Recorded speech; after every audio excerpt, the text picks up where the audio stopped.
turn. So I was always in the kitchen, and that never left. But my favorite part of the kitchen, as my people know, is the sweetie tins.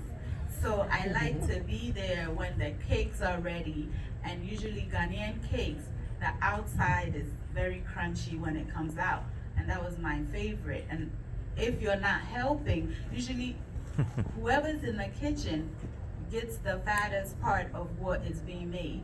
And since I really didn't like regular food, I'll be there when the pies are being made, when the cakes are being made, so I can have the best part of it. So that's how it all started. But when I got to the US, it nearly changed because I went to a vocational school and I took up dental assisting. But when I was done with that, I still pursued thinking that's what I needed to become a air hostess.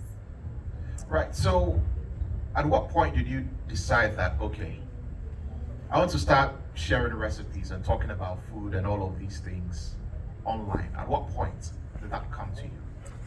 So from high school, I went to the New York Restaurant School, which is now the Art Institute of New York.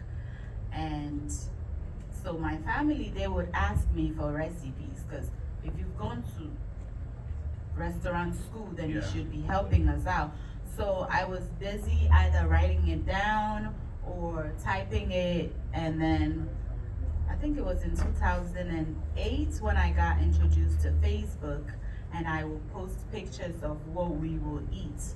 Once in a while, I'll post something, and then somebody will say, "Oh, how did you make that?" And then I'll be in their DM telling them how I made it. And a family friend told me about YouTube. Actually, why don't you put your recipes on YouTube, so instead of typing and carrying on, you can just share the link. So that is how I found out about YouTube. Right. And what has that journey been like since you found out about YouTube? And you know, let's even talk about making your first video and sharing your first video on YouTube and progressing from there. What has that been like? Walk us through. Well, I'm sitting here now and I can hardly look because I'm a very shy person. So when she told me about it, I first had to study the platform to see how it worked. Can I speak? Am I going to speak Ghana?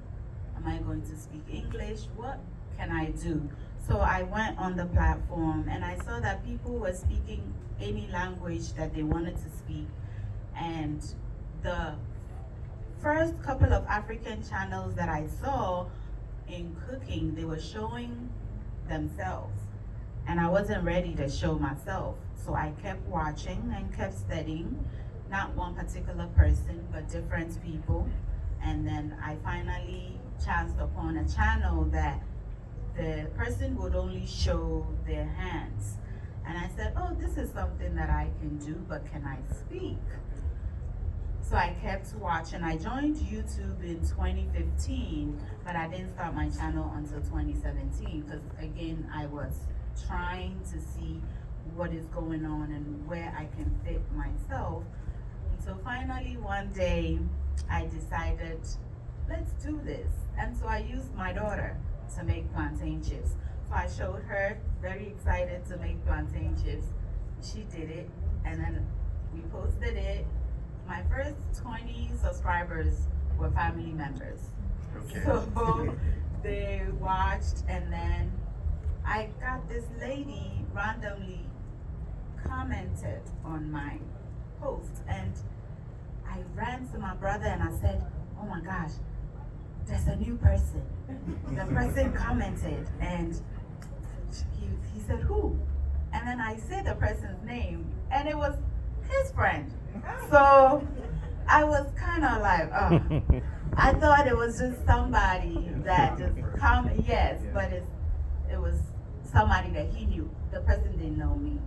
So it was still fun, and I posted for that person now because I couldn't use my daughter all the time. I had to bring to the platform what I had to offer. And when I started posting, I don't know you and you leave a comment, I'm posting for you. That's it.